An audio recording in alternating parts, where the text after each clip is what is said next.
నమస్కారం. ఆర్వీఆర్ టీవీకి స్వాగతం. ఏపీ ప్రభుత్వం భారీ పరిశ్రమల ఏర్పాటులో మరో ముందడుగు వేసింది. తాజాగా మరో భారీ పెట్టుబడి వచ్చింది. 8,175 కోట్ల రూపాయలతో లిథియం అయాన్ బ్యాటరీ పరిశ్రమ ఏర్పాటుకు గ్రీన్ సిగ్నల్ ఇచ్చింది కూటమి సర్కారు. అనకాపల్లి జిల్లా రాంబిల్లిలో వారి energy storage systems private limited ఈ ఫ్యాక్టరీ ఏర్పాటు చేయనుంది. ఈ లిథియం అయాన్ బ్యాటరీ తయారీ పరిశ్రమ కోసం ఏపీ ప్రభుత్వం 300 ఎకరాలు కేటాయించింది. దీంతో 3,000 మందికి పైగా ఉపాధి దక్కుతుందని చెబుతున్నారు.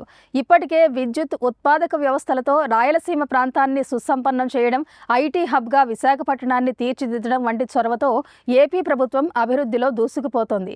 అలాగే రాష్ట్ర వ్యాప్తంగానూ చంద్రబాబు సర్కార్ పరిశ్రమల్ని ఆకర్షిస్తోంది. ఇప్పటికే అనకాపల్లి ఏరియాలో పరిశ్రమలు వరుసగా క్యూ కట్టాయి.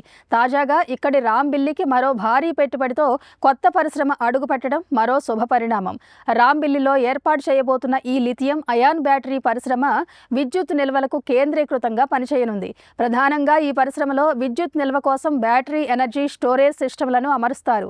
ఇందుకు సంబంధించిన బేస్లో లిథియం అయాన్ బ్యాటరీలను ఉపయోగిస్తారు.